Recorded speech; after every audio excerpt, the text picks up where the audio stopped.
Hi, I'm Tim Schafer, the president of Double Fine Productions, and a while back we went to Kickstarter with an idea for an adventure game, and it did really well and it broke a bunch of records, and that game actually happened, and it's called Broken Age, and now it has come to the iPad, and it looks amazing.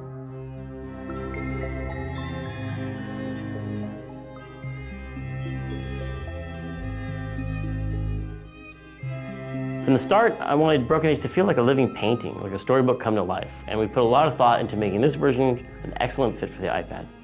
When we started Broken Age, we sat down and looked at all the platforms that we'd be shipping the game on, and all the resolutions of the screens.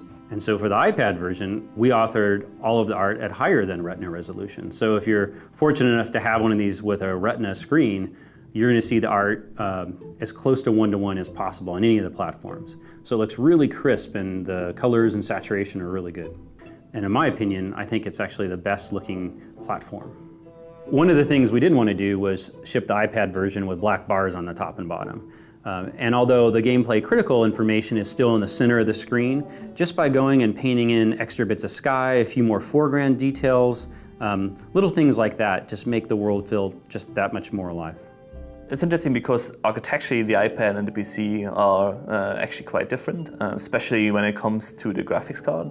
There's actually a lot of really dynamic elements going on. You can see a lot of subtle things in the background, like fog moving, little birds, and water splashing against the cliffs, or the kind of tractor beam. The game actually runs very well on everything from iPad 2 up to the latest iPad Air. And we wanted to give you feedback about where it is that you clicked, and so you see this little ripple that plays just to acknowledge that you've interacted with the screen somehow. We wanted to make sure that the player had information that we have available for the PC version, where you have a cursor where if you mouse over certain kind of hotspots in the scene, the cursor changes so that the player knows, oh, that there's something special going on there. If I click there, or if maybe I use an item, I'll get some special reaction.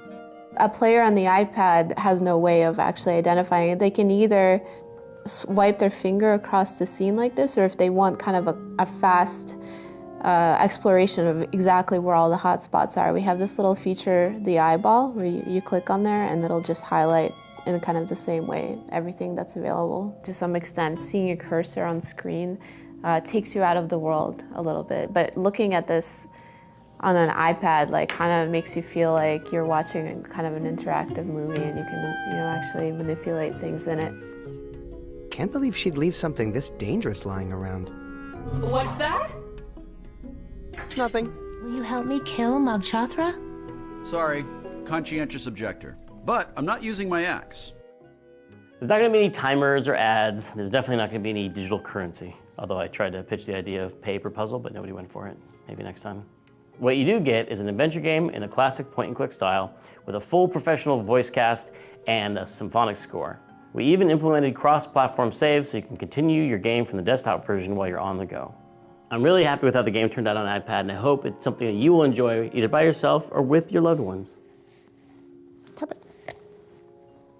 There you go.